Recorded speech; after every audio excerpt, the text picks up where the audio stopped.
This conference will now be recorded.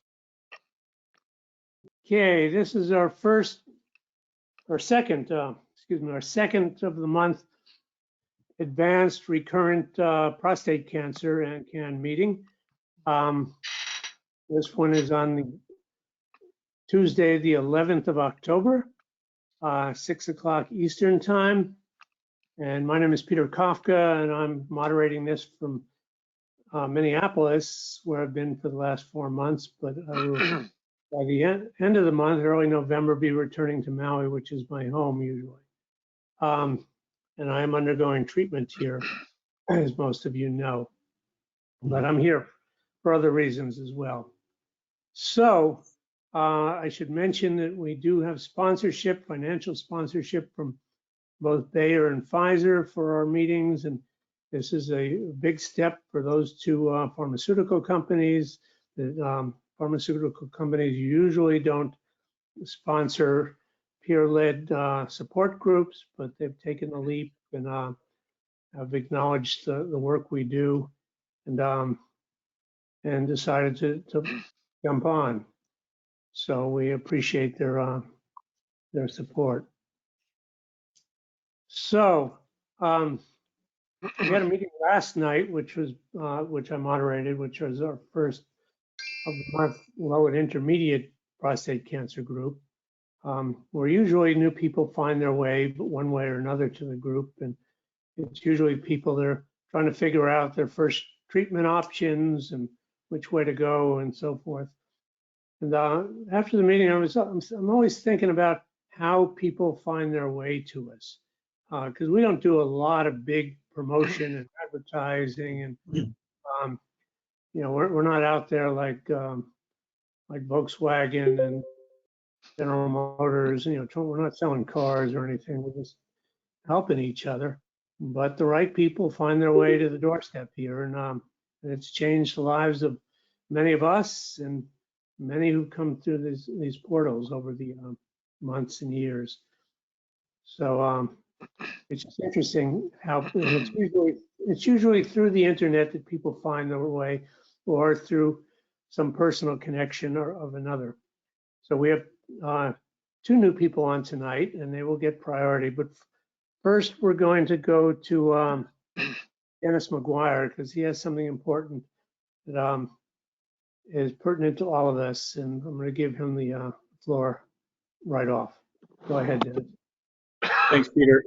Hi, everyone. I'd like to share some thoughts and why I care so much about John Birch and his family.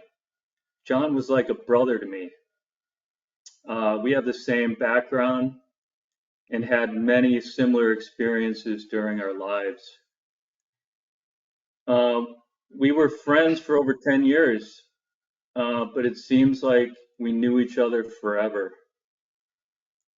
John was an exceptionally talented man, an exceptional scholar, athlete, and a very accomplished business executive as a CFO. He touched the lives of many people and enriched their lives, including mine and my family. John had a passion for life, for his family, for his work, golf, and Gators and Packers football. He motivated and inspired me to live every day to the fullest, to maximize life. John took on challenges with energy, determination, and no fear. His mental toughness was the greatest I've ever seen. John's legacy will live on through his wife, his son, and 2 daughters. God bless. Thanks for listening.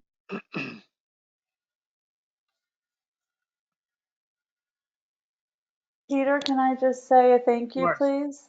Of course, go ahead, Lynn. If I could address everyone, I'm Lynn Birch, John's wife, and I wanted to first thank Rick for letting me know about tonight that Dennis was going to speak. And Dennis, Thank you. That was very brave to be able to say those words this close to his passing. I really appreciate that, those heartfelt sentiments, because your family meant the world to him as well. And I just want to say to each and every one of you that, John persevered to the very end, to the very last 24 hours when he was no longer conscious. And never, even at that point, he fought the fight, and mind over matter, enabled him to take on the challenges he faced every single day through all the treatments, which all have heard his history. He was a warrior in every sense of the word, and took this on. And he conquered it because, he survived 26 years longer than any doctor ever gave him for leukemia, and 16 years for the prostate cancer. So I wish each and every one of you my very best for healing. And I thank you very much for Dennis for speaking, and I hope the best for each of you. Good night. Lynn, I just have to say, first of all, it's remarkable that you joined us, and we are so grateful. My heart just goes out to you. Secondly, I don't think John could have done it without you. I mean, he told us that enough times. Oh, thank And you.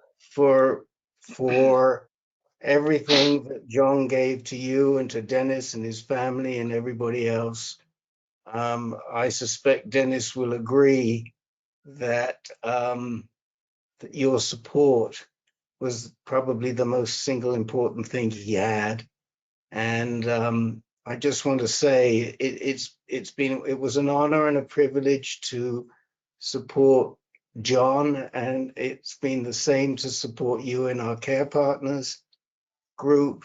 And anything we can do moving forward, you just have to ask. And thank you for being here for us too.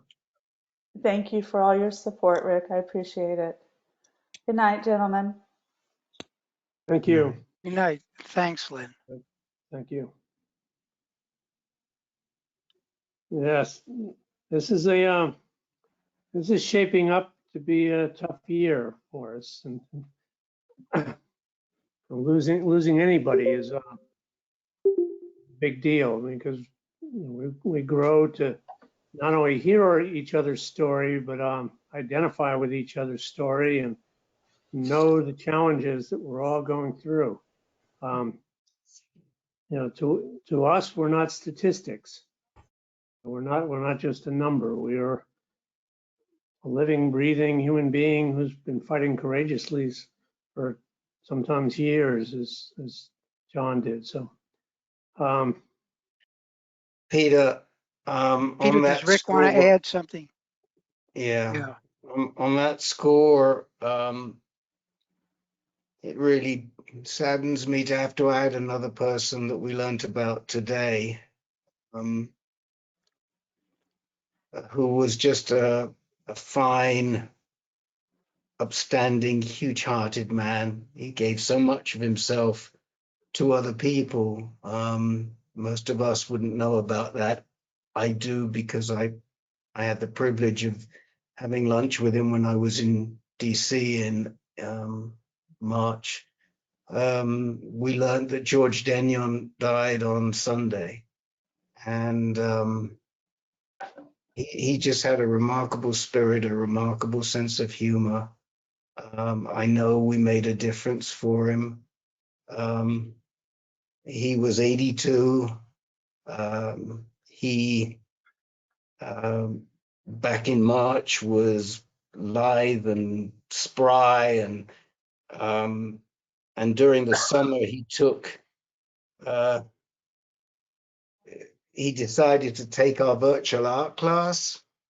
He said he'd never painted in his life, although his parents were painters, and he decided to do it. And as a result of that class, he made a 55th anniversary card for his wife, Margie, for the first time in their marriage. And he was so proud of it. He sent it to Hannah, and he sent it to us.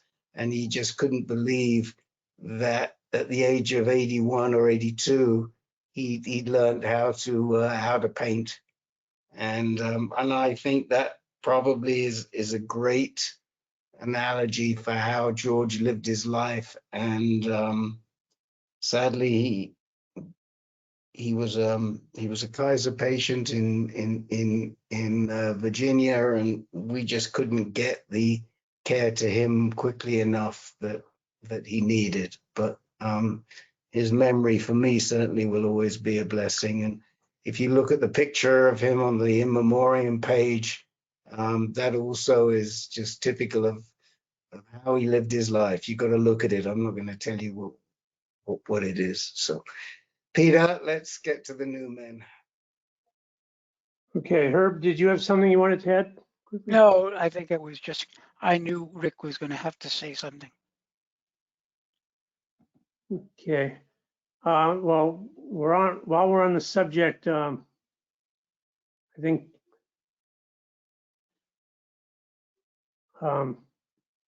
Ken Anderson just let me know that another name is David Myers, who was part of the under 60 group, who passed away about a month ago in Australia in his mid-50s, leaving behind his family, his wife.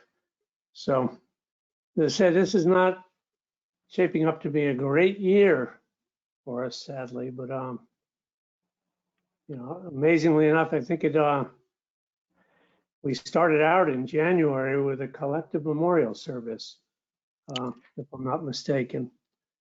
And, I guess that set the tone of how connected we all are, and how much we really care for each other.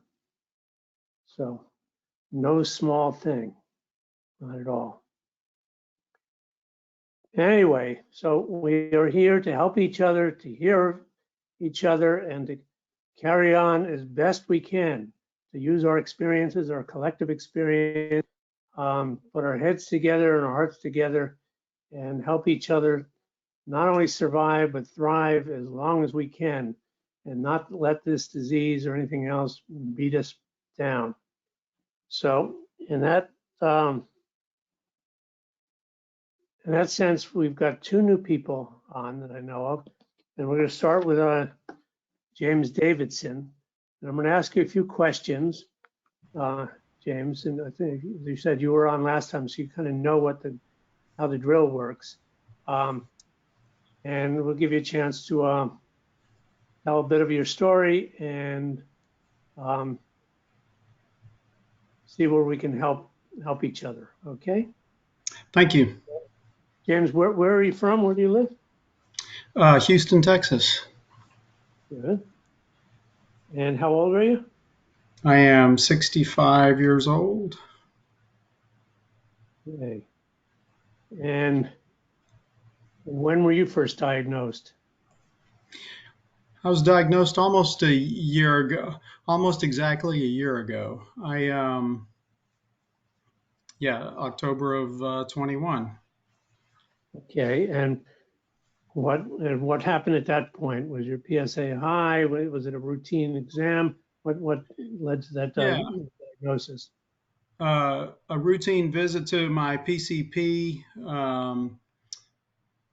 showed a PSA of 6.4, which was up from 12 months previous from 3.8. So it went from 3.8 to 6.4. She referred me to a urologist, and we went from there. I had an MRI. I did a biopsy. I don't know if you want me to keep. Yeah, sure. What was found? So MRI said aggressive appearing lesion. Biopsy found 15 of 17 cores positive, all 3+4s except one 4+4. You mentioned early on a few minutes ago about you wonder how people get to this group.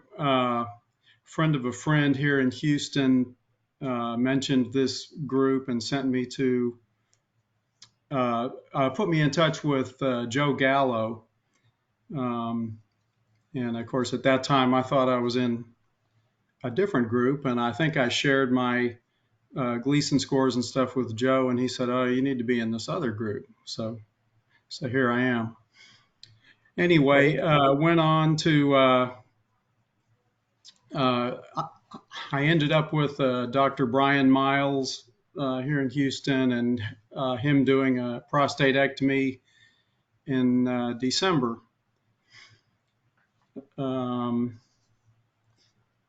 Was sort of following the surgery, the day after the surgery, the doctor's visit, all the frozen sections they did during the surgery were negative, and he was feeling like I'd be good to go. And sort of that was my approach. I was thinking this was going to be a speed bump and I'd get the surgery done and everything would be great and move on down the road.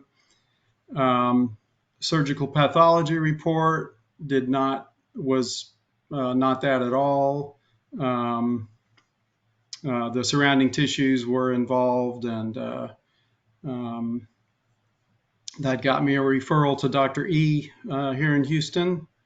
Did not know at the time what a blessing that was, that to have an oncologist of that caliber. I should mention I have a speech impediment also. I have a stutter. So Okay.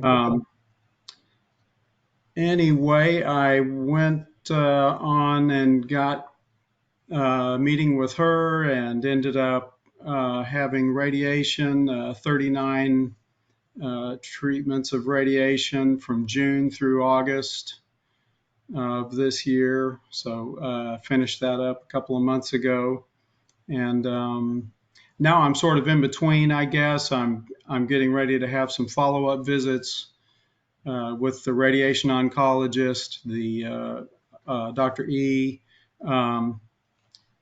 I did leave out back in February. I started on Orgovix and abiraterone. I'm still on the Orgovix.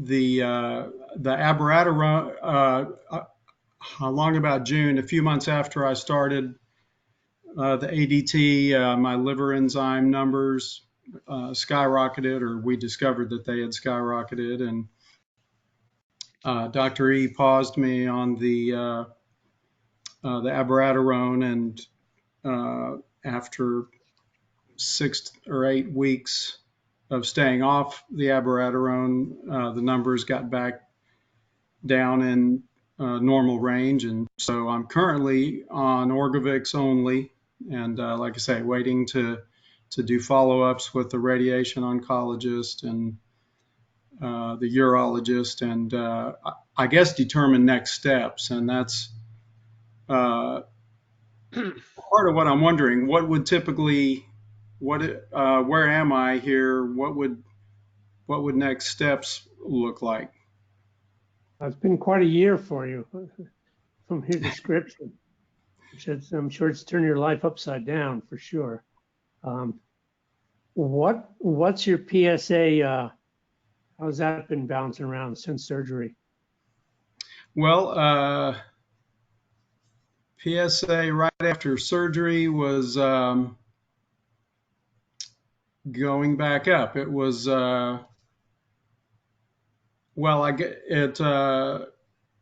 surgery was in December. In January, PSA was 0.47. In February, it was 0.6, which I didn't know at the time, but that got me the label of recurrent, I guess. Right. So that's what. Where is it now? It's undetectable. It's ever since I started the ADT, it's been undetectable. Good. Okay. So you're sensitive to that. Okay. Well, I'll let the group weigh in. You know, like many of us, you know, this is not a curable disease at the level where we are. Even with a 3+4 and a 4, you know, it's going to be a management issue. And you've got a great doctor, as you intimated. If you hadn't mentioned her name, probably 18 of us would have said, go to see her. So you made the right move for sure, and you're in the right place and in good hands. What to look forward to? Did Dr. E talk about genetic testing at all with you? Yes, we did. She did do that, I guess, and I'm learning all this. We did genetic testing and genomic, I believe. Right. The genetic testing identified 2 variants of uncertain significance, so I guess there was nothing much useful there. I will, but along those lines, the other sort of variable in my story, I am adopted, so I never had medical history from my birth parents until a couple of years ago, and I did learn right after my diagnosis that my birth father had prostate cancer. Okay, that might be useful information. So you're Yep. still waiting for your genomic test to come back from a lab. Is that what I'm hearing? No, You got it already. Okay. genomic testing came back, and again, I think uncertain significance was the finding. Okay, good. Okay. Well, I'll ask the gang here what they think. And I'm assuming you've done a PSMA test scan at some point during this, yes? Yes, an Axeman PET CT. Okay. And again, nothing definitive there. That was right as I was starting ADT. Okay. Okay. Anybody want to make a comment on this? One question I would have, I guess, it sounds like from listening to the recordings of this group, it's a little bit unusual to be on one hormone therapy drug, only one. Yeah, I was going to mention that if you didn't do well on Zytiga, whether Dr. E has recommended anything like darolutamide or another second line antiandrogen, but that's a conversation you might want to have with her. If because Zytiga can be rough on the liver and the heart. And Excuse me, Peter. This is Jim Marshall. Anyway, I started out with the Zytiga 4 pills. Okay, and I think a month and a half afterwards, the liver enzymes jumped up.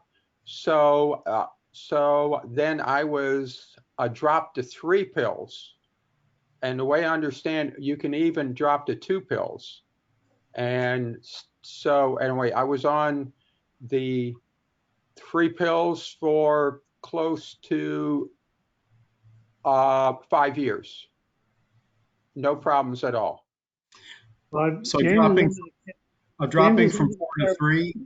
Yes, sir. James is under the care of Dr. E, and I think she's monitoring this. Oh, sure. But I just wanted to throw that out. I don't know if that's a right discussion to have right now, but with Dr. E, you might want to talk about the value of other second line anti-androgens. I mean, that you could bring up that topic of whether Zytiga at a lower dose might be, but I would certainly have that. That's a discussion you want to have with her, not so much in this forum here. Hey, a lot of people started out is that when Dr. E take somebody off a second-line anti-androgen, she'll leave them off for a while before she restarts them on an alternative drug. And Okay. so, you know, I don't think Julian's on today, but Julian is a really good example. Julian's on. Oh yeah, Julian is on, and Russ Hoover's on too. And so those are 2E patients where she didn't move them from one to the other. Now we have other men who get moved right away, but I think there's probably some real sense in letting one wash out before you start another one. Okay. And so it's quite possible that she has a plan, and it would be worth raising with her, you know, what do you think about, you know, either starting an androgen blocker or going on a lower dose of Abby. But my bet is she's got something up her sleeve. I don't know if either Russ or Julian want to comment on that. Rick, I was on Lupron and Abby, and I started gaining too much weight, and I think my liver was acting up, and she took me off both of them and went to Orgovix and Nubeca, and my weight came down. So, you know, ask her what that plan is. You know, you need to know, because you know, interesting that your dad had prostate cancer, because my dad had prostate cancer at my age, and he'd had radiation pellet put in him, but he died a young man at 90, so I should live to be 90. Right. So, yeah. But ask her, she's more than willing to tell you anything and everything, but you know, you put everything on the table. I go in there with a list of questions, and she goes right through them and tells me what her plan is, and you have to be comfortable, you know. Yeah. And she made me comfortable, and I'm still comfortable. So I get the sense I'm sort of getting off easy right now with only one med, and I'm in sort of a paused period where I do have an appointment to see her next month, and I'll probably, you know, I'll ask these questions, but like you said, I'm sure there's a plan that I will learn soon enough. Well, you Many just of us finished were on Lupron radiation. alone I was on it for 4 years before I went on Abby until until I was no longer undetectable. If you are working properly with one drug undetectable, then they may want to continue, but then it depends on what your case looks like, what your tests look like. So I can't say, but many of us here started off with Lupron alone and then moved up to Abby after Lupron stopped working and our PSA started rising. Yeah, Right. I think though that there's been a change in the thinking from the time when, say, you, Jeff, were diagnosed, or when I was diagnosed, or some of the older guys, some of the guys who have had the disease longer. I think the thinking today is to get men, especially if they have, if they don't have a lot of mets, but it is metastatic, to get men onto 2 drugs right away, and also to invoke triplet therapy. That's how the treatment of this disease has moved. Herb, did you want to Well, say I think something it's about not that? so much the treatment how it's evolved, it's the trials show trials. Yeah. in overall survival and progressive free survival that the use of 2 in the Stampede trial and other trials gives a bigger advantage.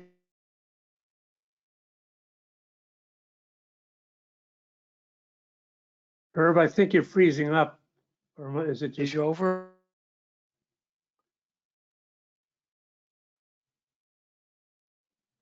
Does anyone Last else thing have? we heard was bigger advantage. Looks like I'm having trouble today. Right, you might want to go out and come back in again. Yeah. Yeah. So, James, when you just finished radiation, your PSA is essentially undetectable. There's, you know, if it is micrometastasis, you don't know where it is at this point. So I think Dr. E, I think, is keeping a close eye on you. I wouldn't race into something or feel you're missing out on something. I mean, this is not a race. A lot of us have kind of tried to get as much mileage as we could out of any given treatment. In your situation, it'll be interesting to see how much mileage you get out of your radiation now. Whether just the Orgovyx or if it's right to take a second-line anti-androgen, whether that will keep any kind of micrometastasis at bay and hold things steady maybe for 2-3 years even, possibly longer. You don't know. So I wouldn't get too excited about what the next treatment is and so forth, because you're in a pretty good space right now. But I have another question. You just turned 65 this year. I'm assuming you've made a wise Medicare choice, yes? Well, I'm still working. So I've got pretty good health coverage through work. I did sign up for Medicare, but of course, still working and having that plan, I'm not taking advantage of it. Okay, so you've got good coverage, good drug coverage, and everything else at this point. Yes. Okay, important. One question about the radiation. Yeah, I failed to mention I have an MRI upcoming the beginning of November, so in a few weeks. What you mentioned, whether the radiation was successful or if it did any good. How is that measured? Is that you go back and do scans and look for metastases? Well, at this point, I really doubt an MRI is going to show much. If your PSA is really that low, I mean, unless there's something, really abnormal going on in an organ or a lymph node or something, it probably won't show much if it didn't show anything before. So I don't know. It's after radiation, essentially all you can do is kind of wait and see. You're kind of in a holding pattern, and they usually radiate your pelvic girdle, because prostate cancer tends to spread to the bones and show up in the pelvic area first, as a rule, but it doesn't always happen that way, or in lymph nodes around there and so forth.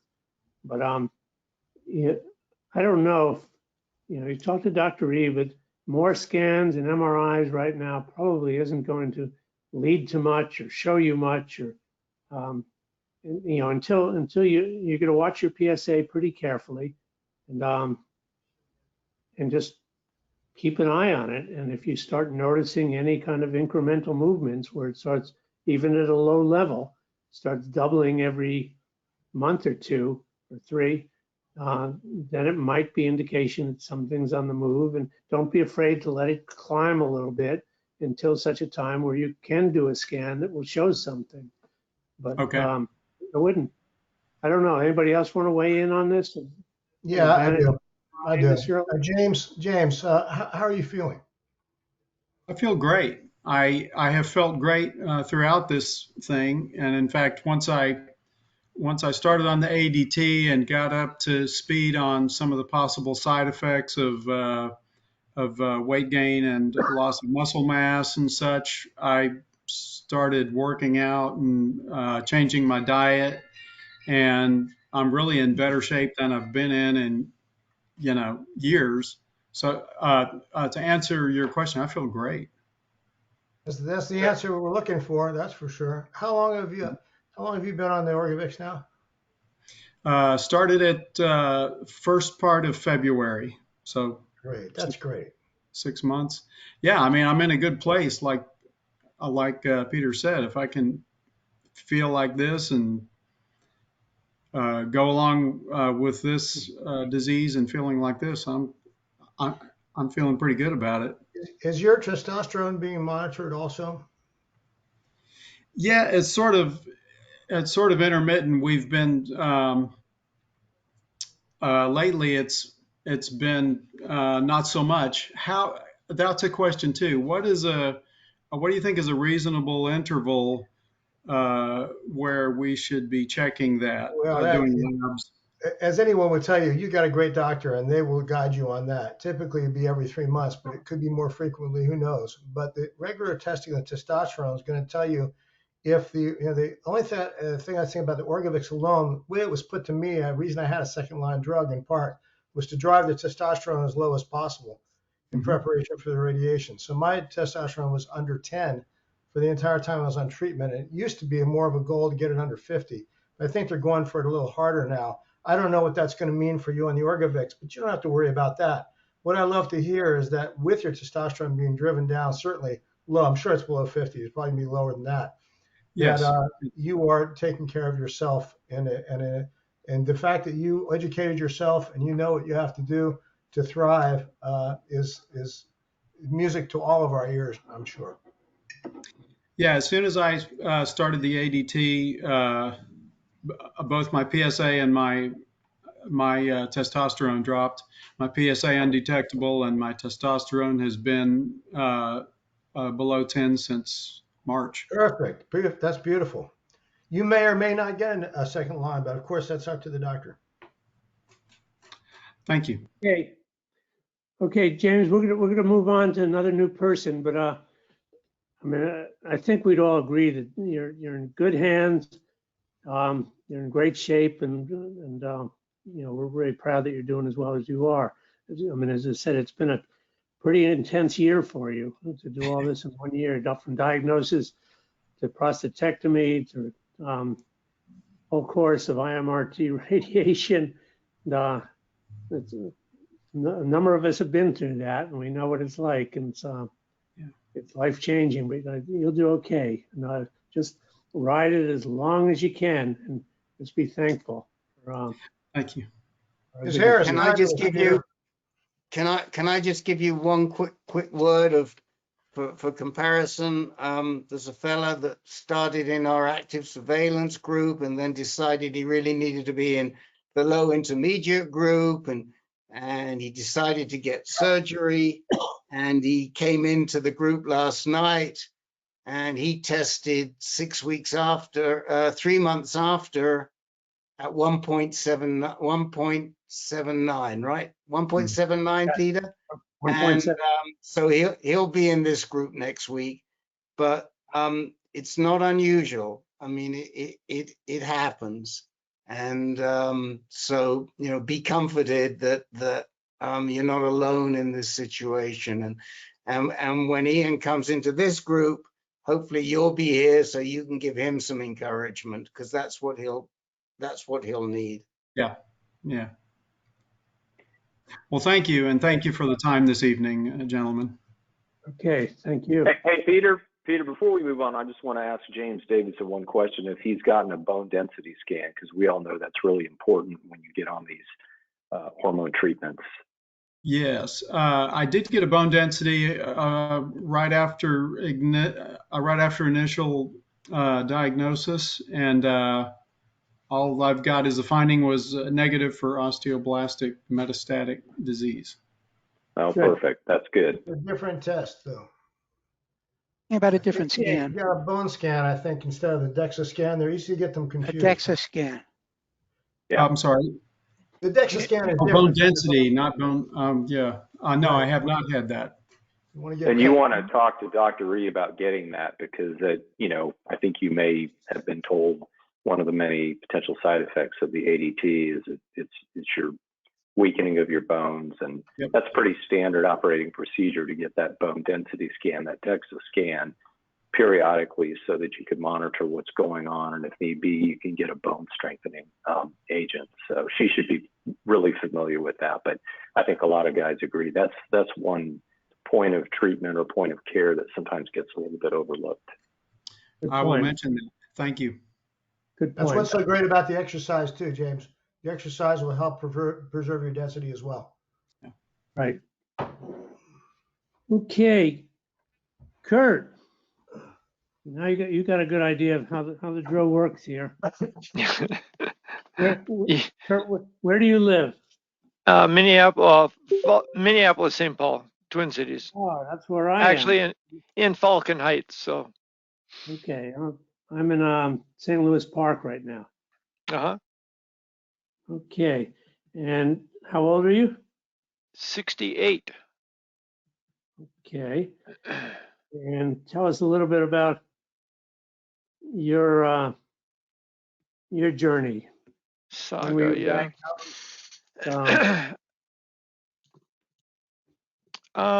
So it really started kind of gradual decreased flow, you know, and so and also my GP was not doing regular PSA tests because of that article in Family Practice about, you know, that Right. was causing too many false positives. Anyway, so finally got a PSA test in August of 2020, and it was 23. And so saw a urologist, and it was 26 in October. In November, I had an MRI, and it showed suspicion in prostate with possible extrusion, a little bit, not definitive. In November, I had in December, I had a biopsy, and that was Gleason 9, PIRADS 5. At that point, let's see. So at that point, I did another consult with another urologist who was a surgeon who was recommended to me by some people in different clinics, so total different system. He basically agreed with my urologist that I was using through the University of Minnesota Fairview that surgery wasn't a good choice for me. Radiation was a better choice. In January, we decided to go radiation route. This is January 2021. Decided to go radiation route, got a 3-month Eligard injection. And then decided, wait a minute, we're in Minnesota. It's a short hop down to Rochester. Let's talk to the Mayo folks. So talk to the Mayo folks, telephone call, because this is in the middle of COVID. I'd sent them, you know, all the scan results and everything, and they reviewed them, and basically they said, yeah, it seems like radiation is the better route, but wait a minute, especially because you're on already started ADT. And then he said, oh, wait a minute, I have this surgeon, a colleague of mine, that's his MO. Open prostatectomy following ADT injection, Dr. Carnes in Mayo. Went down and had a chat with Carnes. They did another MRI, basically concurring everything, and decided to go. In April, then my I'm sorry, I back up. In April, my PSA was down to 5.6. So in May, then I had an open prostatectomy at Mayo.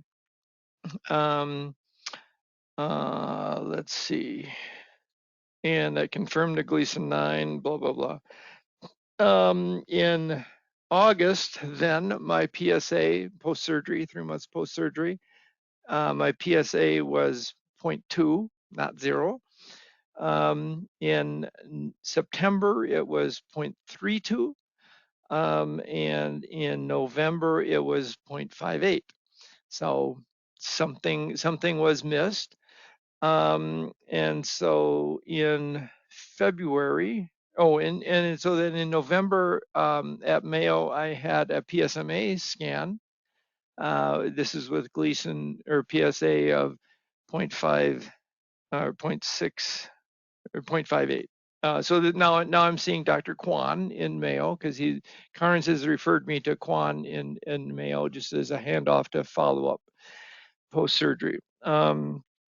So the PSMA gallium 68 was negative. No origin. They couldn't identify where this PSA was coming from.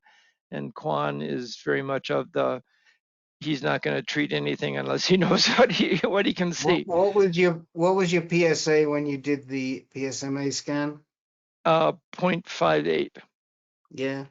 No shit, they didn't find anything. Yeah, it's optimistic. Right. You'd think he should know that, but keep going. Yeah. So then in February, go back down. This is like 3 months later. February, my PSA now is 1.7.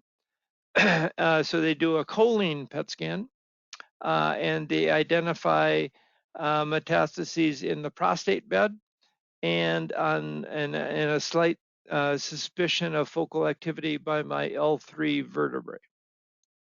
And that was it. So then the decision was made to do salvage radiation. So I was referred to Dr. Davis at Mayo. We set up a scanning sequence, simulation scan, blah, blah, blah. And then I actually had my radiation scan series, 36 treatments at Northfield, which is a Mayo clinic that has the same machine. So they basically took the program that was designed from the scan at Mayo and transferred it up to the same machine at Northfield with Dr. Leenstra at Northfield, who was the senior resident for Dr. Davis in Mayo. So he was very happy and trusted him. And so that finished up in September 15th, roughly, so a little 3 weeks ago. And so that's where I'm at. Minimal side effects from the radiation. A little increased incontinence, but that's improving. And no other side effects, although I think I'm pretty early in the game for radiation side effects. And other than that, I'm feeling good. Energy is has returned largely from the radiation. ADT is still decreasing my energy some, not I don't know. So that's my story. Okay, well, sure, people will have some comments to make. So as I mentioned, I live on Maui, but I'm here 5 months a year in the Twin Cities. And lo and behold, I'm undergoing treatment right now. I was able to get in to Fairview. And you've got here one of the premier genitourinary medical oncologists in the country. There are only about 110 of them in North America. And one of the best is right here in the cities. And his name is Dr. Emmanuel Antonarakis. He came over from Hopkins last year. Anyway, if I was in your shoes, it probably wouldn't hurt me to get a second opinion. I've got 3 oncologists, medical oncologists on my team. One on Maui who's a generalist, one in California who's a specialist, and one now here. And I use all of them. And I take all of their advice. And I make sure they all are in the game, because this can be a pretty complex disease as it moves along.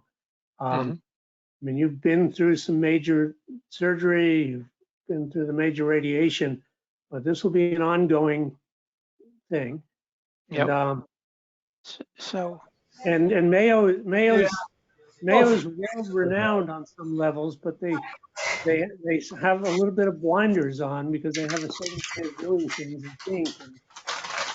If I was in your shoes, it wouldn't hurt to get a second opinion from someone as good as Emmanuel Antonarakis at Fairview, since it's right in your backyard. Could you put his name in the chat just so that I don't abuse his spelling? I'll do it, Peter.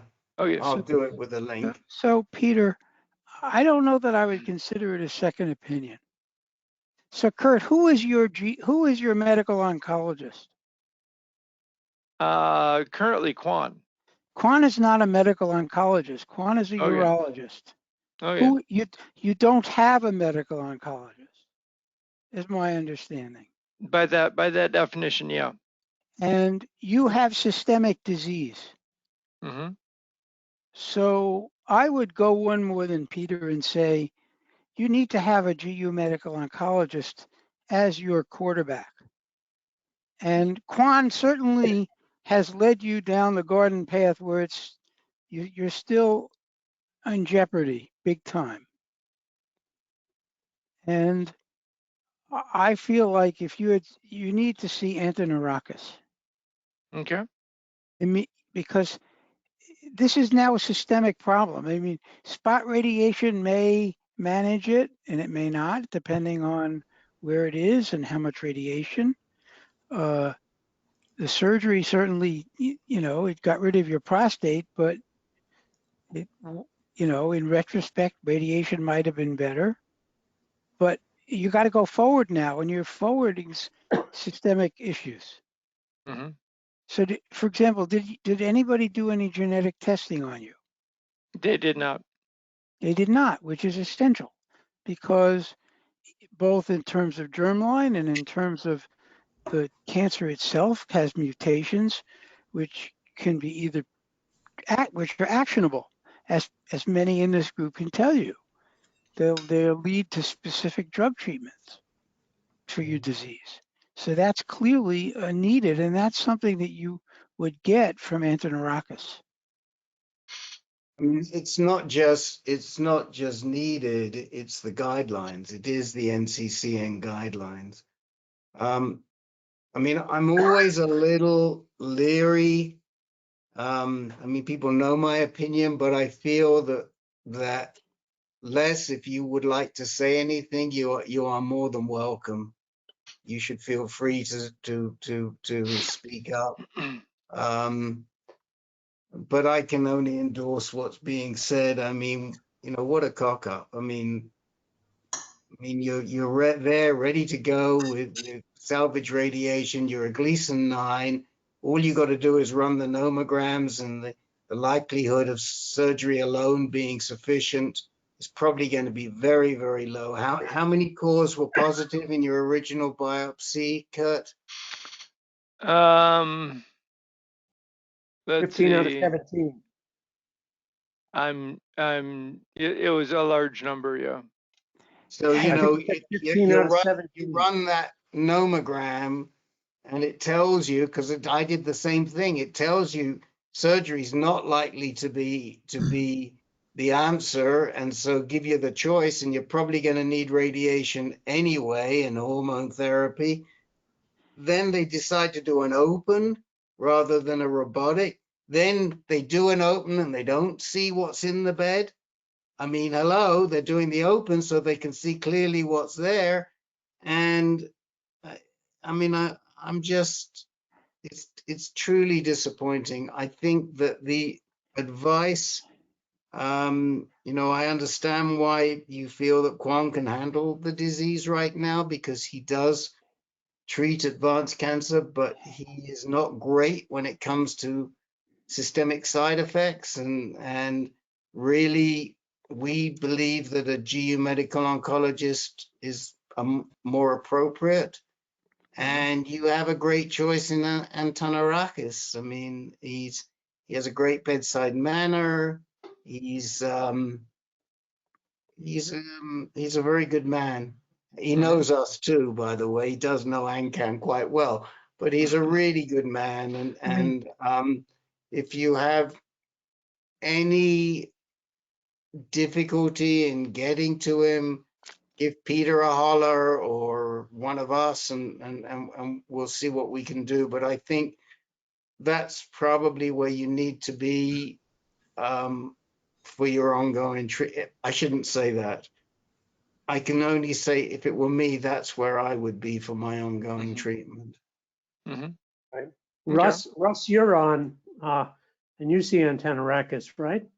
Yeah, I see Antonarakis, and I went to Dr. Leenstra in Northfield for my radiation treatment.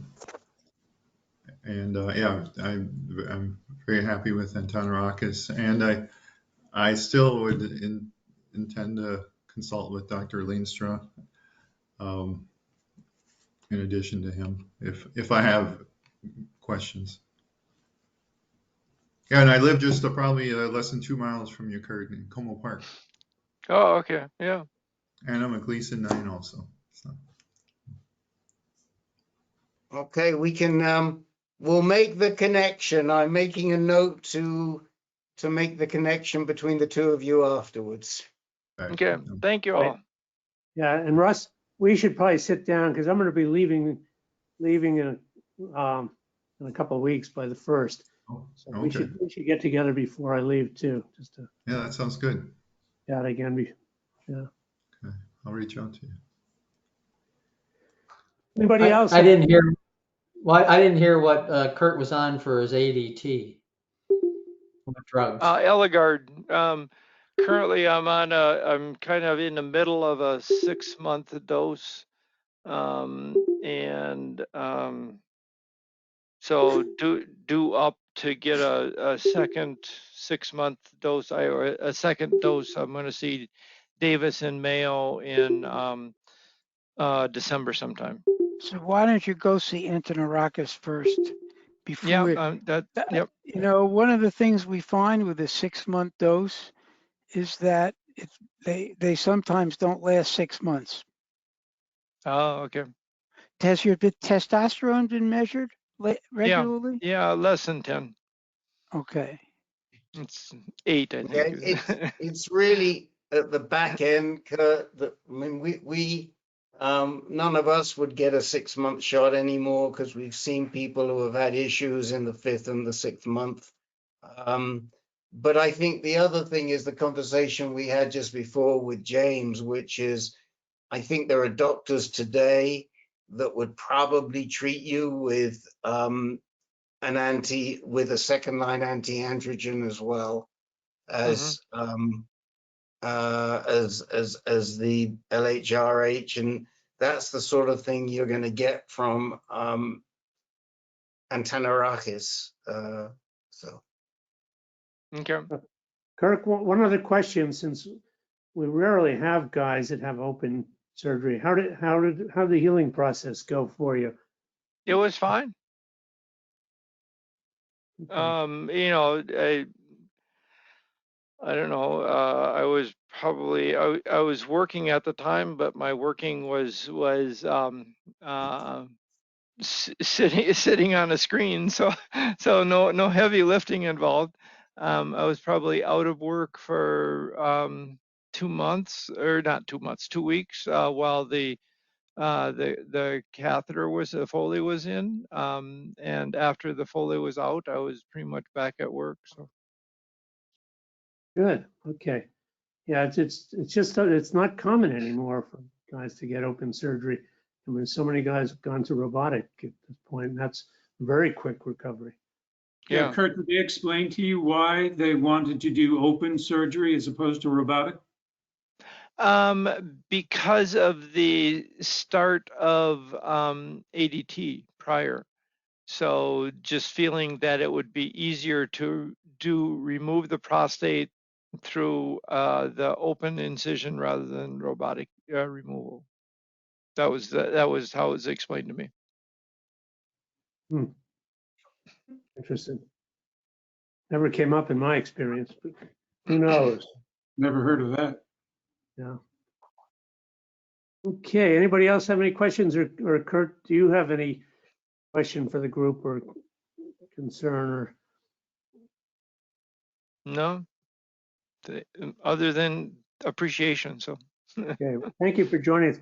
You know, you're not, oddly enough, you're not the only one from the Twin Cities. It's, there's a cluster of us, and I've been part of the Reluctant Brotherhood for a while. So Okay, I think I've seen you on there with John. yeah.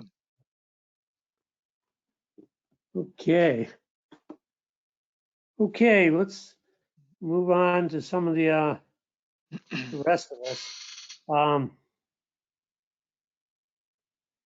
Dr. Bob in Philadelphia. It was a pleasure having dinner with you the other night with Joe Gallo. Yeah, it was great meeting you guys. Yeah, I mean, you really surprised the hell out of me. I mean, I think you were waiting for your 5th chemo session that week. I mean, that was like a Wednesday, and I think Friday you were going to have your 5th chemo session. You looked like you looked like you'd been diagnosed the week before or something. And it was amazing how you seem to be sailing through the chemotherapy. So I guess my question is, how are you doing? I'm between 5 and 6. The chemo, the only thing that's really a problem is the peripheral neuropathy is getting worse. Started doing some acupuncture to see if it can help. Also with the hot flashes, it's helping with the hot flashes. I don't know about the neuropathy.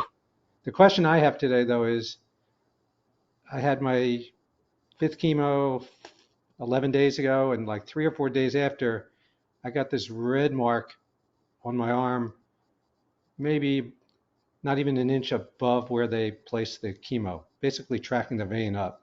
I don't know if you can see. You probably can't. You might be able to see if I put my phone.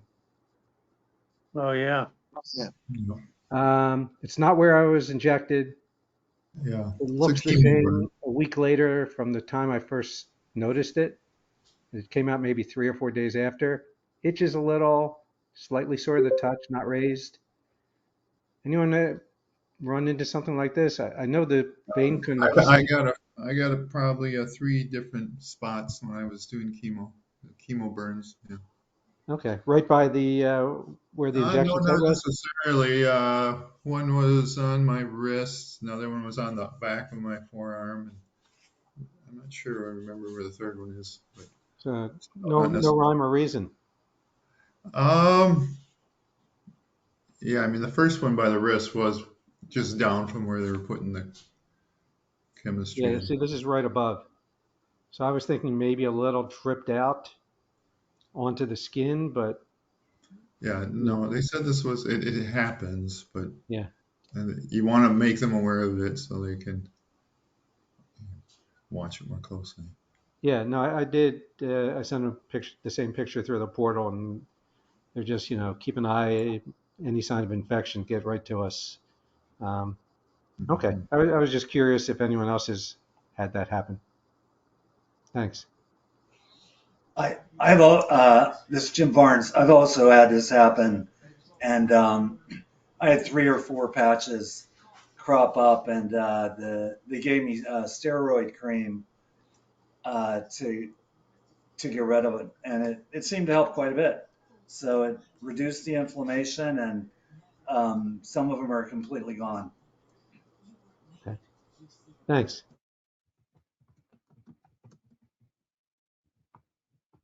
Yeah, my experience was that chemo can do some weird things. Yeah. I mean, all of a sudden your legs start swelling up, or and then the neuropathy stuff, and it's just it's unpredictable somehow. I mean, it's a pretty potent treatment. So you're just doing docetaxel? Yeah. 6th one is in another 12 days, and that should be it. And Bob, you look great for after 5. Yeah, this one took a little longer to come back. The first few, by day 5, I was feeling okay. This one took till day 7. I don't know, like I said, other than the neuropathy, which is really getting to be pretty annoying in the feet. I've been pretty fortunate. Bob, did you use an ice packs during your Taxotere? Yeah, Worked with my wife. She took the 6 treatments and didn't get neuropathy, so I don't know. No, I used ice on the hands and the feet, and kept my hands on an ice pack on the ride home. Yeah. For whatever reason, the left side's worse than the right side. My only concern gifts is. that keep on giving. Yeah. I'm sorry? I say the gifts that keep on giving, though. Yeah, my only concern is I'm finding when it comes to walking, my gait's a little different because of the neuropathy. Yeah. Yeah. I don't want to steal Peter's thunder because he was the one that suggested it to me. And my neuropathy was from ADT. It wasn't from chemo. So maybe that's a little different. But B6 has worked wonders for me. Yeah, my doctor suggested that I'm taking 100 milligrams 3 times a day. Yeah, and I mean, I think you can go up, and it takes a little while to kick in, and then interestingly enough, when I had to stop taking it before I got my new hip, and wouldn't you know, my neuropathy started again at night, because they had me off it for like 4 weeks, and then so for me it works a treat. And I only take 1 a day, but I know you can take more. So Bob, give it how long have you been on the B6? I guess since chemo number 3, so about 7 weeks. No, you've been on it long enough. If it's going to help you, you might want to talk to your doc about if you can take a higher dose. Discuss that. I mean, it could also be that without it, it could be worse. I don't know. Always. Yeah. All right. Thank you. Ken, do you want to do you have any comments as the reigning chemo endurance master on the call?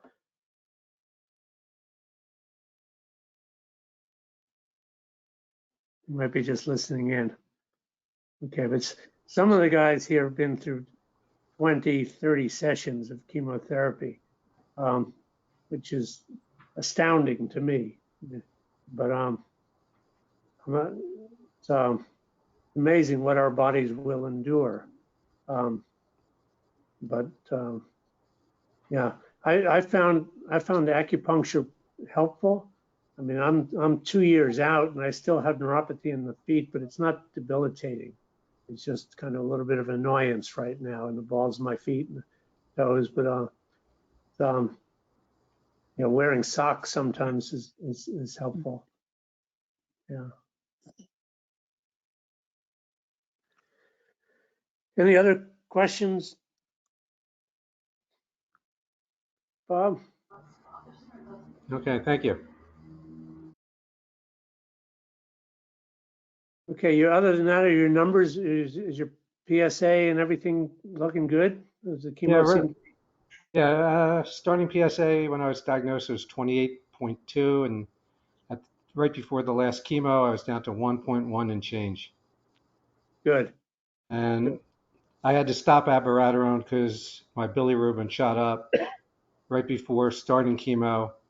The plan is to, once chemo is done, 3 weeks later, retry abiraterone at half dose and see how that goes. And if that becomes a problem, then go to one of the lutamides. Right. Yeah, I was able to do darolutamide right through my chemotherapy. I stayed on. Yeah. Mm-hmm.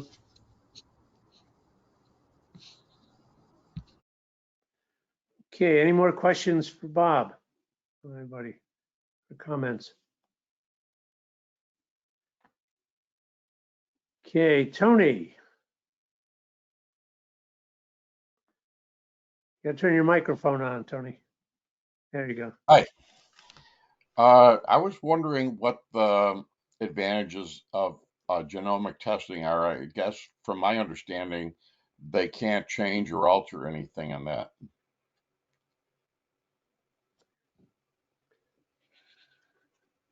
Oh, who wants to answer that one? I Well, think it's a great advantage.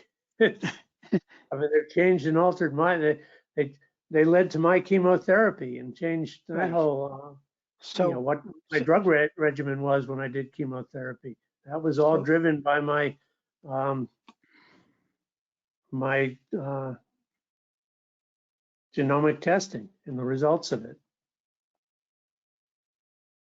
Anybody else? well, I think Tony's probably hinting at the fact that presumably any mutations in your genome will also be found when you do somatic testing. But it's not necessarily true. Sometimes things revert. So your genomic testing will give you, if you find mutations in certain genes, point to certain therapies. So it's important to do both. I know there was a webinar June 29th on genomic therapies and different drugs for that, but I didn't realize that they could alter any of it as a result of the testing that they discovered, and if it had any effect with the drugs that reacted with it. Well, I think we need you to be a little more specific so we can help you out here, Tony. When you say alter anything, tell us exactly what you're driving at there. Well, initially I had a DNA test, and I do have a CHEK2 mutation. And Right. I thought that perhaps with genomic testing that drug therapy could perhaps change any of the positive biomarkers so that it would reduce any further recurrence or metastasis. Right.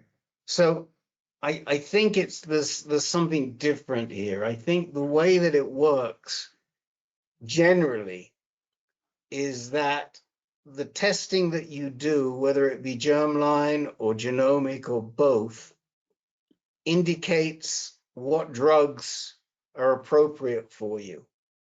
So the markers themselves are the mutations themselves are the markers, and these mutations are indicating what type of drug might be appropriate. So in Peter's case, he got tested, and one of the results was he found that he had microsatellite instability at a high level, and that meant that he was a good candidate for an immunotherapy drug, and that's what he's getting right now.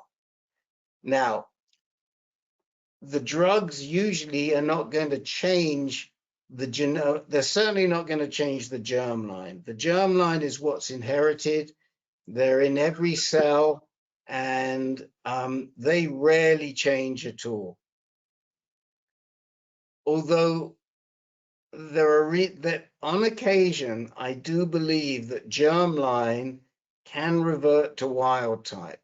So there are times when you take drugs and these mutations may actually revert to being non-mutated. It happens very occasionally, and somebody like Herb or Len can do a better job explaining why and how some of these mutations go back to wild type. But by and large, the drugs aren't going to change anything. The reason you're doing the testing is to find out, A, what drugs you should be taking, and B, if it's germline and it's inherited, then you know that you can tell your offspring, your siblings, that they may have an issue too.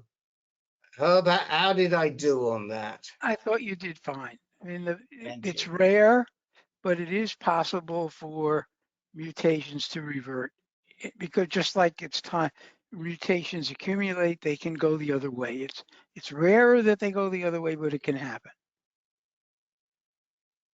I think in the back of my mind, I was hoping that perhaps how chromosomes can be altered, that this might change it with the genomic work as well. But I guess Rick really clarified the benefits of having the genomic testing. And things can change in the genomic profile. And Rick alluded to the fact that I've got microsatellite instability high, but that was not my original genomic test. My original genomic test showed it as stable, and I didn't qualify for the drug that I'm on now. But 2 years later, when I happened to have another biopsy, that I had some other tissue that I could send in for further testing, lo and behold, it came back as MSI high, and it changed. So Peter, let me jump in. Dynamics. Peter, let me jump in and make a little correction. Your MSI high is from somatic testing, not genomic. Okay. So you don't have MSI high in your genome. It's in your tumor. Right. So it's That's would right. be That's considered slip of words. somatic, not genomic. Genomic is what's in your DNA. Okay, I stand corrected. I slipped, but it does change. It can change. Yes, it's like for COVID sure. Mutating. Yeah. There's one thing that hasn't been mentioned, and that is if your genetic test shows that you've got the BRCA2, then there is a new drug, olaparib. There's a couple of them. That's one of them that can treat when other things stop working that you can use. So there is a good reason to take that test because it might be a drug that you can use when everything else stops working. All right, thank you. I received a call today to confirm my PET scan tomorrow, and the woman said that they're going to be using gallium, and she indicated that for 3 hours after I would be radioactive, not to be around children or small pets. And that was really kind of startling to me. I don't know if it's because of the gallium versus aximum, or if that's normal, or if she just misspoke. But that was kind of alarming to hear. No, you're going to be hot, and don't go near any New York City cops because they have radiation detectors that can pick it up. And don't use a urinal either. They tell you to sit down on the toilet for a while, so you're not splashing around, because I mean you are hot, and your urine's going to carry it. So be a little bit sensitive it doesn't take that long to get out of your system, but immediately after and so forth, you want to be a little careful. And it's wise to not be around little kids and hold grandchildren and so forth right after a scan like that. All right, that was all new to me, so I appreciate your input on it. And thank you very much for your time. Okay. Mark Valens, you said you had something this evening. Yes, just sort of looking for any advice I might get. I was on Lupron for 3 years. Started out also with Zytiga, which did not work for me, and switched to Xtandi, and then so I was fine with that. But now I've been on a drug holiday for 5 months. My PSA is still undetectable.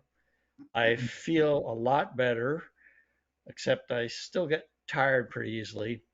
But for the first 3 months, my testosterone remained down around 8. And then last month it went up to 40, and now it's up to 275. And should I be worried? My PSA still is undetectable, but then I never had high PSA, even when I was first diagnosed the highest I ever had was like 1.7. So I'm just wondering, should I be worried? Should I be trying to do something different? I'm just not quite sure if I should be concerned yet. Anybody Well, want to weigh in on this?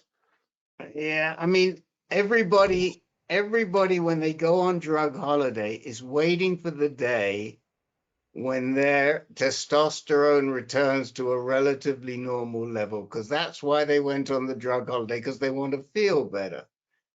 But we all recognize that the drug holiday is a bit of a tightrope, and you balancing always the higher testosterone against the disease waking up, and you're watching it very carefully, and you're motoring along, watching the testosterone for as long as you possibly can until you have to start taking drugs again. So this is really the balance beam that you're on.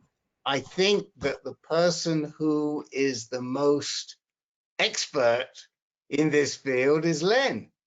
And he's also very good on that balance beam too. So Len, what talk to Mark. Give him some encouragement, man. Yeah, Mark, the whole point of going on drug holiday is for your testosterone to rise so you can build back some muscle mass, clear out your cognitive dysfunction, improve your bone strength, you know, all these good things.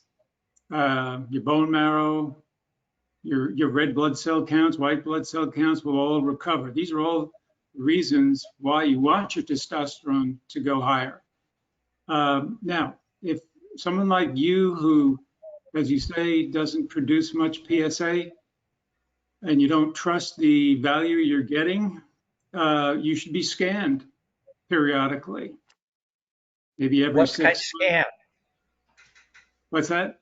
What scan? What scan? What they call a metabolic scan. So something like Axumin, choline. The PSMA-PET scans might not be helpful because if you don't produce much PSA, you might also not be producing much PSMA. Okay.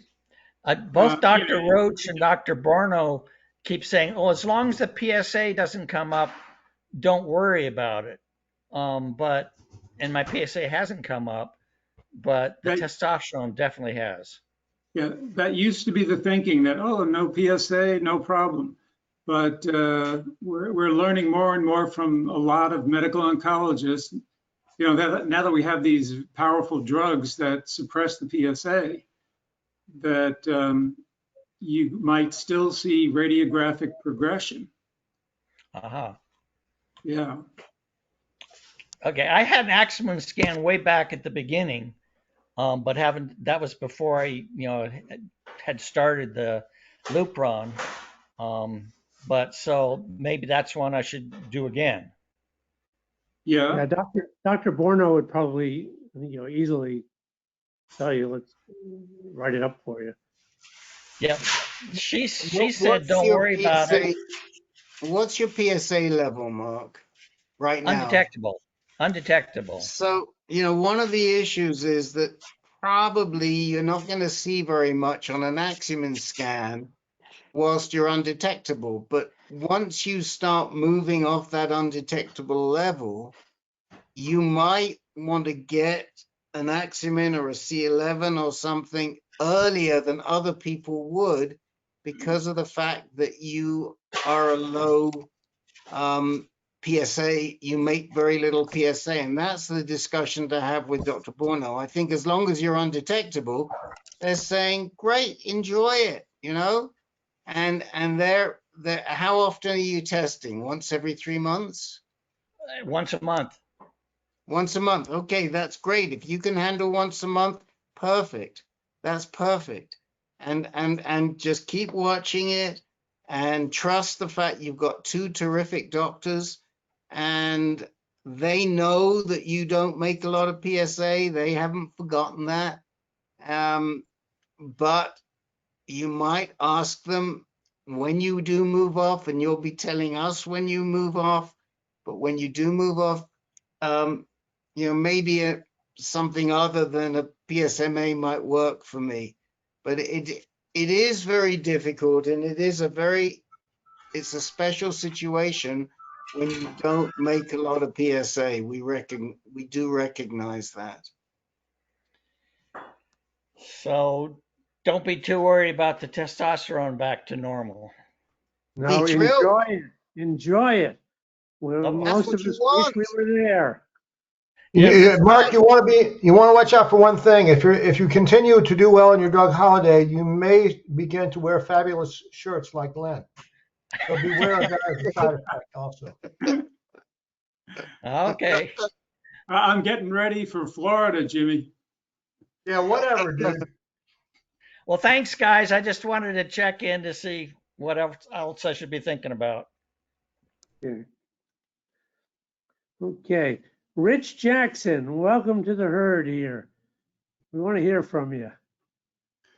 Evening, gentlemen. I see my medical oncologist tomorrow. The PSMA scan was a week and a half ago. A little bit of additional locations from the one in January. The PSA had doubled about 3 months from a 5 to a 10. So right now looking at probably ADT and AbbVie in the immediate future. That seems to be the standard of care for going back in. The main thing I was wondering about is how difficult was it for anybody that had AbbVie to persuade the doctor to use the AbbVie with food as opposed to the 1,000 milligrams empty stomach? I talked to, a little conversation with Dr. Antonarakis, and I think the main thing I got out of that was the research that was done was only done with an empty stomach. With food, you'll absorb more, and it's a less controlled absorption rate. But they started the study on 250 with a low-fat meal in 2018. Right. So let me jump in here. So Ross, yes, you're right. The research that verified that AbbVie was effective in promoting progression-free survival and overall survival was done with 4 250 milligram tablets. However, there was other research published not looking at survival, but looking at drug levels in your system when you take 250 with food. And that essentially confirmed that taking 250 with food in the morning could give you the same systemic level of AbbVie as 1,000 on an empty stomach. So though there are two different, so while there's no data that showed 250 with food has a biological effect equivalent to 1,000, the data say that it has a pharmacokinetic profile that's similar. Len, would you confirm that that's your understanding? Yes. You take AbbVie with a meal, a low-fat meal, and you get something like 4 times the absorption that you get on an empty stomach, and therefore pharmacokinetically the levels and pharmacodynamically the way the drug affects your body, it's the same whether you take the quarter dose or the full dose. I was about to put Rich, you have access to the chat, right? Yes. Yeah, I'm going to put in a reference there for you. You can read it yourself. The one from the NIH? Yes. The three different ones from the NIH? Well, there was one that had an NIH author, but really, Shmulewitz is the first author from Chicago. Yeah, right.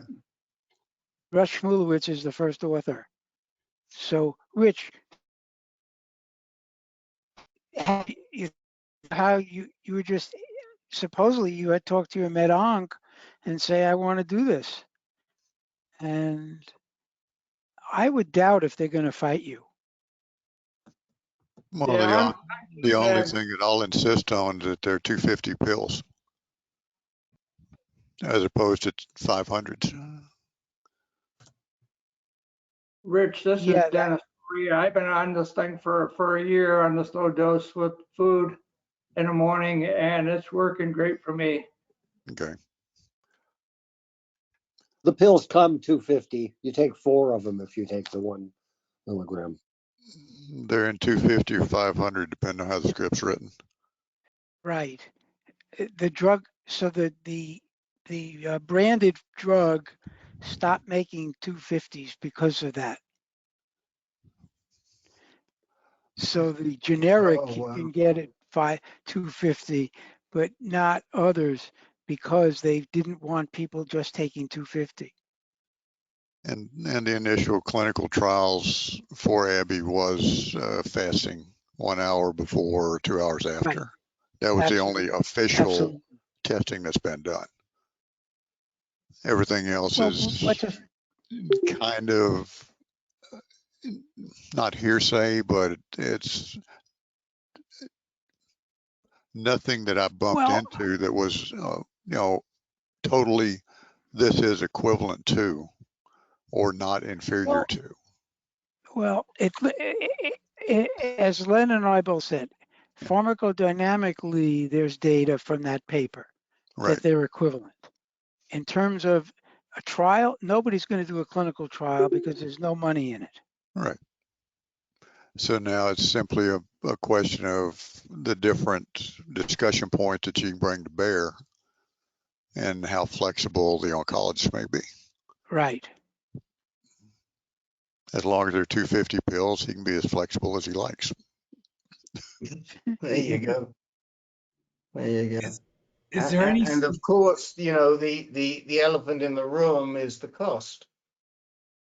Because it's even with the generic, it's still a very expensive drug, and so you get away spending a lot less money if you take a quarter of the amount. Right. I was going to ask, how do they build a standard of care around that approach? Well, they would follow the clinical trial Right. initially from the pharmacy Right. that built the drug. Right. And then they would step outside the box and say, well, we can try this. Right. Exactly. Exactly. I'm trying to remember. Anybody remember what the name of that original abiraterone trial was that approved? I'm trying to throw my mind back to that. Rick, Yeah, I believe it was the Latitude. I think you're right. Good. Well done, Jim Marshall. Give the man I a know gold star. because it was done on June the 27th, 2017. And I happened to start Abby and with the 1st of August. Okay, yeah, I think you're absolutely right. The pivotal Latitude clinical trial. Very good. Yeah. Abby price has come down enough that I only pay $10 a month now. Good. I paid $8. Well, Rich, we're sorry to hear that your PSA is rising and your scan showed increased activity, and you've got to step up to the plate here. Well, I appreciate that, but the only way it wouldn't have changed is if I'd have died. that's the only way it would have stayed the same. Oh boy. So anyway, No, I'd like to use that comment as a promo for Men Speaking Freely. Right. Because if you like that comment, come and join us next Thursday when Mr. Jackson will be in the hot seat, supported by Russ Smith. And we get a lot of gems like that when Rich is running our meeting. So think about it. And that meeting's running twice a month now, correct, Mr. Jackson? First Thursday and third Thursday of the month, 8 p.m. on this same channel. There you And go. we started the first Thursday last week. Yep. Dr. John and remind me. David Muslin. David Muslin. Yep, David did an excellent job filling in and carrying the load, and Russ and I will be driving the bus next week on the third Thursday. Stop by and we'll talk about something besides this. Good. Yeah, There's plenty to talk about besides this. Well, for those of you who aren't aware, and there are some new guys here, that is the meeting where it's men only, and it's the meeting where we do not discuss treatment. We discuss anything except treatment, and it can get pretty serious, but you're almost guaranteed to have a few laughs along the way, even though it's serious. And we really recommend, it's a great group, and we suggest you stop by and join us some of the time. Everybody's welcome, free and drop in, as Mr. Jackson said. Very good. Okay, Jeff Marchi, you said you had something quick. Yeah, it's quick. Many people probably know I've kept up with my race to get down to undetectable, which I did last month. 8 months ago, I was at 0.4. Last month, I was undetectable. This month, I'm 0.4 again. So Abby can be a real roller coaster. I guess I'll see what happens next month. And if it's above 0.7, I'll get a PSMA-PET. The ups and downs of abiraterone. I'm not sure, Jeff, that it's just Abby. I think it's all this. We're all on a roller coaster, as Peter indicated. Yeah, sometimes it feels like we're chasing our tail. Yeah. My PSA climbed to the highest it's been since. It's still low, but it's the highest it's been since 2014. That's 8 years. Got my attention, but I'm not worried about it. It's still pretty low.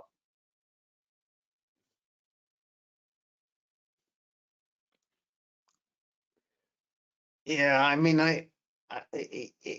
it sort of gets us back into the real importance of managing our mental health,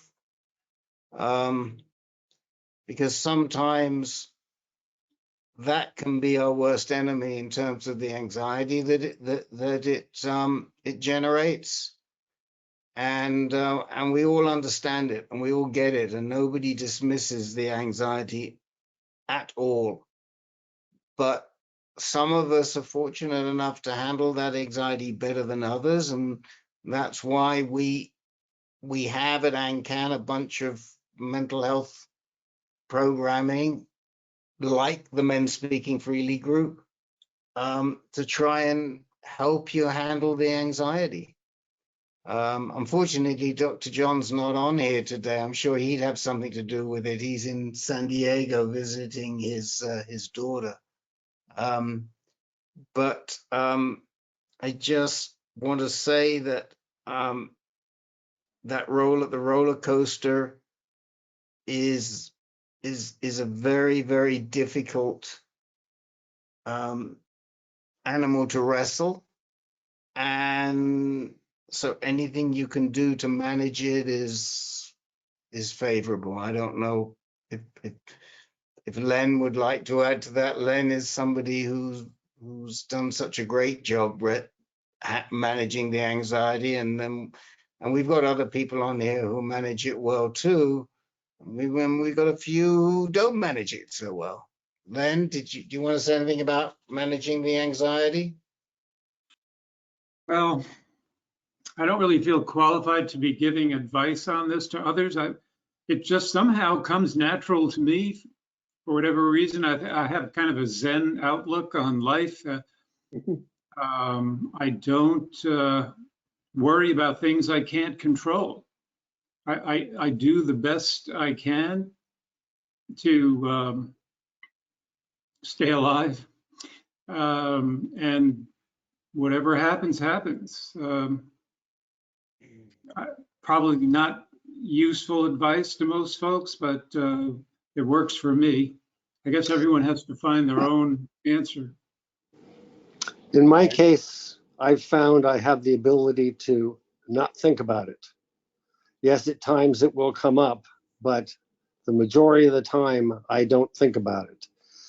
But next month, when I have my blood test, my anxiety level will definitely rise a lot. So it's the question is, how long can I go not thinking about it? How many more years can I go not thinking, not worrying about it?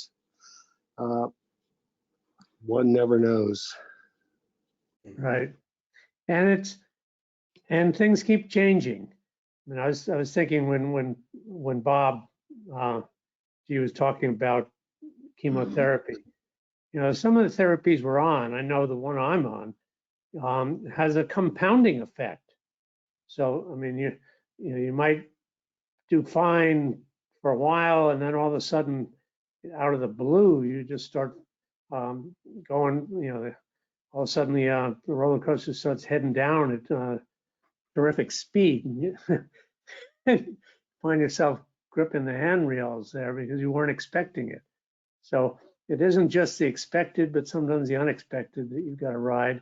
And you know, I know that's the journey I'm on right now, and learning to manage it, and not trying to freak out or think something's wrong, or you know, stop the ride, I want to get off. It's you know, just knowing that we will continue, we'll keep going, but there's some unexpected things going on sometimes, and a lot of us are on very powerful treatment therapies. And, we can't really take it for granted or get complacent about it. And, so, just word from my experience anyway. My experience last week was pretty wild. I had an infusion on a Monday, and I didn't feel good until Friday. And I'd never felt that way from just, you know, the first time I did the infusion, second time, I didn't have that experience, but this one sure got me. So you never know, and we're all a little bit different too. So we've got some extra time, and there's a few people that came in late. Peter, can I just say, before you go to those guys, isn't that what you wrote about in your introduction this week, if I'm not mistaken? And if pretty much, and so yeah. if any of you didn't open the reminder and you haven't read Peter's introduction, I urge you to do so. It's worth reading. Thank you. So a few of you came in late after I polled everybody, but we've got another 10 minutes. Les, we haven't heard from you for a while, how your surgery went and so forth, and hopefully all is going okay. If you want to speak up, George Salvier, a few others. Russ, you came in late. Anybody who came in late, go ahead. Yeah, hi, this is George. Can everybody hear me? Yep. Okay, I'm walking in the dark with my wife. We're doing our daily walk. As she likes to put it, she comes home and has to walk George. So it's kind of what happens as you get older, right? So I'm about a month out of what I thought was a simple procedure on my back, which ended up being quite a complicated surgery, and involved extending my fusion up to my thoracic number 10 and my pelvis. So it's been quite a ride. And then I went back in the hospital with sepsis, urinary sepsis. But other than that, I'm doing okay. I mean, you know, I just my PSA went up a little bit, and not sure if it's the urinary tract infection or some prostatitis or what's going on, but I'll get my PSA back. I just went today to get it, and then I have an appointment at Dana-Farber, which Rick helped me out with quite a bit with Dr. Alicia Morgans, and I had been wanting to see her because her partner, Dr. Sweeney, went back to Australia to do research. So I'm happy with what's going on, and you know, I wish I didn't have to deal with this winter. It gets dark real early here in the Northeast, and I get prone to depression, anxiety. So I can really identify with the anxiety thing. And like I like the way Lynn put it. I just try to live long enough. I mean, you know, you just try to survive one day after the next one. And if you do that enough days, you know, your anxiety gets a little better. Because there's not a damn thing I can do about half of this stuff. Or I say 95% of it. So, but anyway, that's really about it. I get short of breath very easily. My hemoglobin went down to 8 this time after the surgery, so they didn't have to give me any blood. But boy, you gotta love this nice cold New England weather, and more to come. So Well, anyway, it's just good to be here. Good for you, and good that you have a partner that gets, you know, doesn't let you get complacent. No, Just a second, Dr. George. Diana, the MS group will start in about half an hour. So come on back in about half an hour. Okay? All right. No, not you, Thank George. Oh. Sorry, somebody popped in looking for the MS group that starts. Okay. Well, we feel for you, George. I mean, back issues are a real challenge, but I'm glad you're moving and getting out there. And you know, there's got to be some way to find some relief over the winter months. So, Yeah. Well, you know, I think the bar low is every surgery I go through, the bar low is a little bit to now it's I want to walk again and I want to play my drums. And that's really it.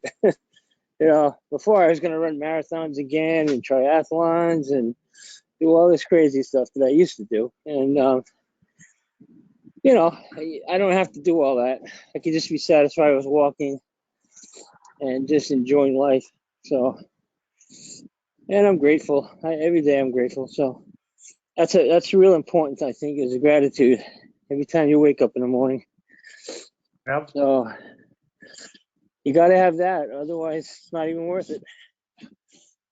right. We inspire each other with that one for sure. Yeah. But I'll try to get on more of the meetings. I had a rough few weeks, but it's getting better. Good. So it's good to hear everybody. Okay. Anybody else? Les, Jim Barnes, Russ? I guess I have a question that kind of related to what the discussions earlier. I'll try to give you a quick background. So I went through the chemo. I changed my care provider to Dr. Antonarakis at U of M. The U of M, I had a PSMA that showed, it depends who interpreted it, right? But the U of M, actually, U of M radiologist, the standard of care was just treating the prostate with radiation. But I reached out to Mayo, and I had a few shadow areas. And again, depending on who interpreted it, I'd hear different things. So I wanted to be more aggressive and not just treat the prostate, but also treat a couple of the other areas, these other areas. Since the U of M wouldn't do it, I reached out to Mayo and Mayo would, and I went and was treated by Dr. Leenstra at Mayo in Northfield, Minnesota. That was in May. I ended it in May, and then he stated he would like me to get a PSMA 6 months later. So that's coming up now. My PSA though is unmeasurable, below 0.01. Dr. Antonarakis has said, and what I'm hearing on our discussions earlier, is getting a PSMA when a PSA of unmeasurable makes no sense. Dr. Antonarakis did mention neuroendocrine might show up as but I guess that's my question. Is there any, are you aware of any value in getting a PSMA with a PSA value that's unmeasurable? It's pretty doubtful to me. What It doesn't make any sense. There's nothing to see. And if it were neuroendocrine, it wouldn't show up on a PSMA scan anyway. Okay. Yeah, that's So what if I you're was worried hearing about earlier here. If you're worried about neuroendocrine, you can do that using an assay using basically a blood test for CT circulating tumor cells. Okay. But that's a late stage thing. Okay. Yeah, I'm surprised they're approving a PSMA scan with a PSA like that. I mean, it doesn't. It seems a little wasteful. But what are you on that's keeping your PSA down? What drugs are you on? I'm on Eligard and Zytiga, abiraterone. Right. Yeah, as long as that's keeping you down. I don't know when a PSMA scan might be of value if you don't have a rising PSA. Yeah, that's okay. That's what I seem to be hearing everybody saying earlier. So there are biomarkers for neuroendocrine, Russ. If it's just a blood test, they can look for them. I can put it in the chat box if you're interested. Yeah. Yes. Yeah. Okay. Stick it in the chat box, Len. Okay. Please. Mr. Peter. Yes. I would like to find out how many people who had the latest COVID shot experienced extreme fatigue on the following day. I've talked to a bunch of people, and all of them have. Which booster? The latest and the greatest. Well, I mean, there's a Pfizer one. There's a okay, it's a Pfizer. Okay, and it was the 5th shot in the series. I had the Moderna. I did the Pfizer, and I had no effects afterwards at all. And I did the Moderna. No. Same for me. Same for me, Jim. Pfizer, no problem. Yeah, and I got my Pfizer and I got the flu shot at the same time. I didn't have any issues, Jim. I guess I'm just special. We're all different. We're all which number Pfizer? Which number of shot was that? It was the Omicron, the recent one, the Omicron. Bivalent. Oh, okay. Yeah. I got mine at noon today, and I'm feeling okay so far. But I've been trying to get the Sputnik, and it's pretty hard to find here. The Sputnik. What's the Sputnik? Go on, I'll buy it. What's the Sputnik? That's the Russian booster. 50% effective on the very first virus version. Right.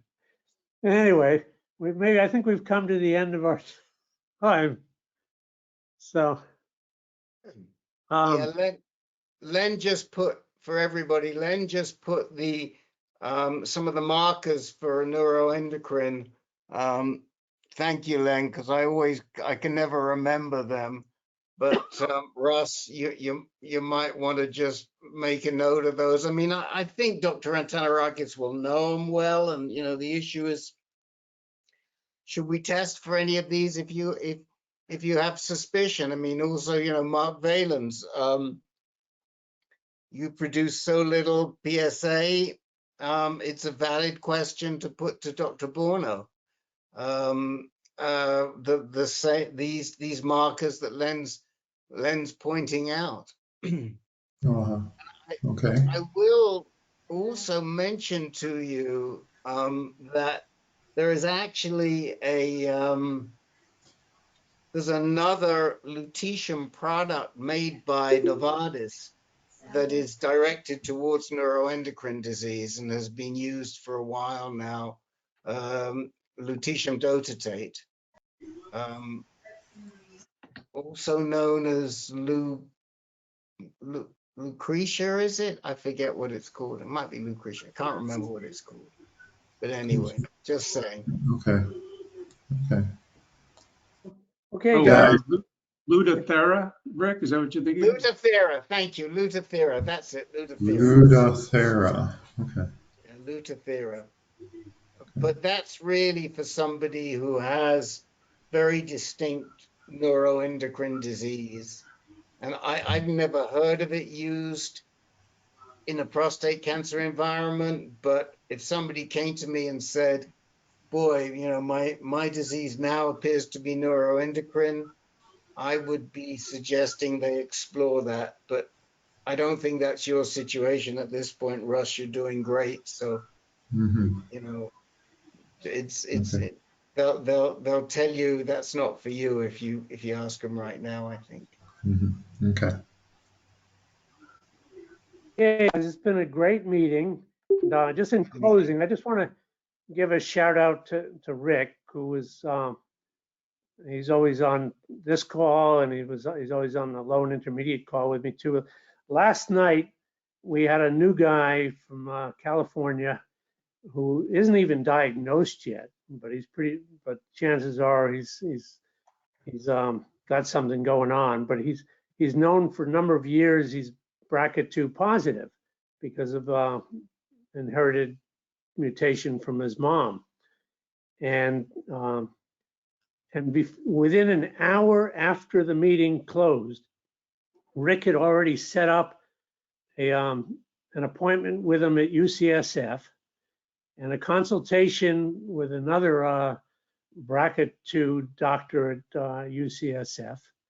And and it just got him on the right course for where he goes from there. And he just happened into our meeting, finding us online, and stumbled in. He was already doing the right things. He was getting some treatment in the Silicon Valley area, in the Stanford area, and so forth.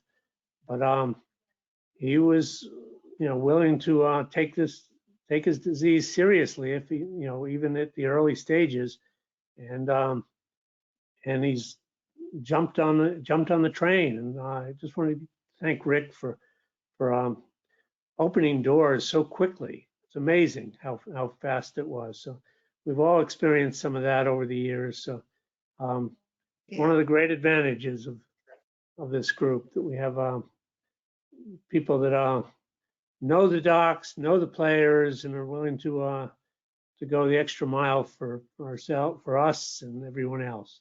So thank you. Peter, I thank you, but I think we all have to take credit.